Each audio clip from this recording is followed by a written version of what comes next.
Now, this African storyteller is a brand, a reputation and stakeholder relationship management company. The founder and managing director of the African storyteller, that's Thuli Phiri, joins us now to discuss the crisis communications management and stakeholder relations. That's management. Thuli, many thanks for making time to speak to us. Thank you. I love the notion of Africa Rising, but the problem with Africa Rising is Africa does have terrible PR, and we always find ourselves on the wrong side of things. Tell me, people like you in your line of work, tell me, how do you fit into this particular puzzle?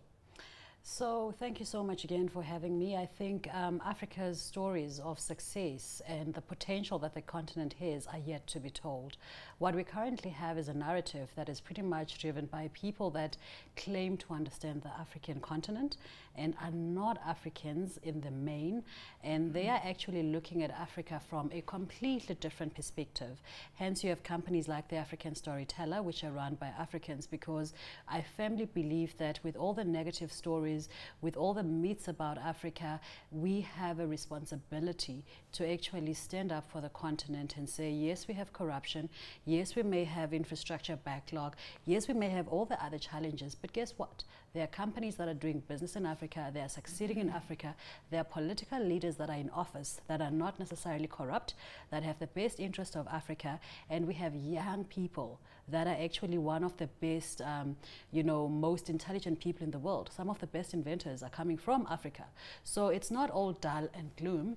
And the way that PR or public relations work is really based on trying to push a particular narrative. And we are actually saying that is the old way of doing things. We need to come together onto the drawing board with the public sector, the private sector, and have very honest and robust conversations on how we can take Africa forward, on what is working and what is not working, and almost be able to tell an authentic story of the African continent without necessarily trying to put lipstick on a pig. And I must come in there. Yeah. I think it's very interesting you say that the importance is Africans telling the African story. Precisely. And you are 100% woman-owned, yeah.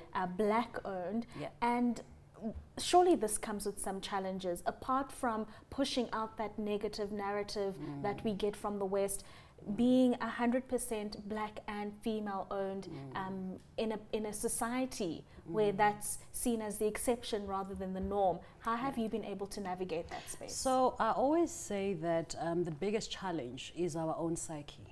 If you believe within your own self that you're going to meet these challenges, then you definitely will. That's the first thing. But in reality, you do meet those challenges, right? And they are in twofold. One is actually having multinational companies that would preach supporting SMEs in terms of their PR stories, but in reality, when they work in the background, they still want you to be subservient to big PR firms that are coming from the UK, from the US, and so forth. And our positioning is very different. We say we are not a PR company, absolutely not, because we cannot actually promise clients that they will have positive coverage, but we are a relationship making company, which is why we say we connect, we engage and share with our clients and with their stakeholders on what works. For a woman being in this space, I've actually worked across the African continent for quite a long time. You know, I have about 20 years experience working on the continent, and it is actually transforming. I'm finding it to be more receptive of women, you know, in my position. And the biggest challenge, obviously, I think is still cultural dynamics, where you find that in certain, sides of the continent or regions in the continent, it is actually still frowned upon to have a woman basically sitting in a predominantly male-dominated boardroom and advising them on how to best position themselves in this continent. But I think if you actually focus on the value that you're bringing to the table and you back your information with facts, you start to see change, and you start to see almost a receptiveness to this woman being, amongst the men in the boardroom. Africa is still predominantly male in business. It is a men's world. And we need to actually try and create that gender balance. Right. I think it was Theodore Roosevelt who once said that all horse thieves are Democrats, but not all Democrats are horse thieves. Tell me, do you have to be an African to tell the African story? Or what do you say to some people who argue that agencies like this are actually riding the African card? Well, I can actually almost tell you now for a fact that if I'm an African and I go to the US and try to tell the US story, I will actually get it so wrong, right?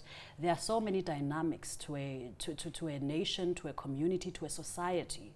And I would probably misinterpret a lot of stuff, you know. Being an African and telling the African story does not actually earn me any better privilege than any other company. I still have to work hard and fight for the same business, but guess what? Nobody can actually tell me about my culture and how I need to position and actually tell a narrative in a manner that our leaders will start to actually understand and be receptive to.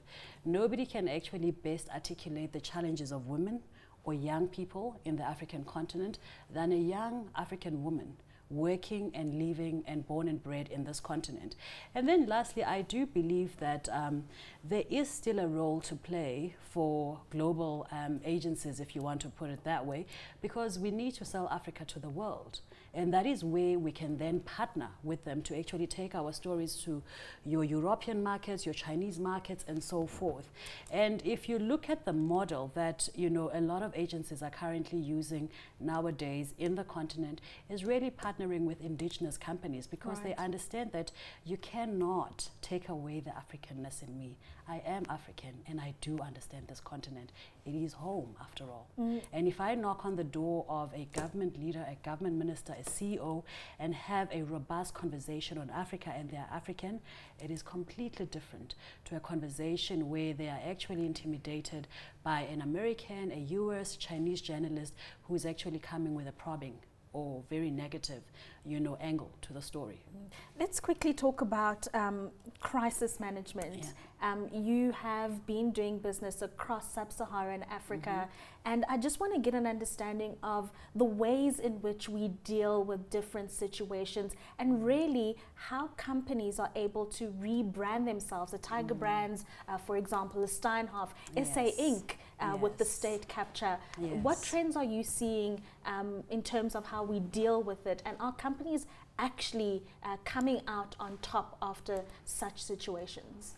So I'll start with what is not working before going to what could work, right? So the trend that we are actually seeing, one is actually getting a very uncoordinated, inconsistent messaging that normally comes out in terms of crisis. Whether you look at South Africa Inc., where 1 minute we support this, then we don't support this, then one minister comes out saying something else, another minister almost contradicts them, same thing with Tiger Brands and so forth.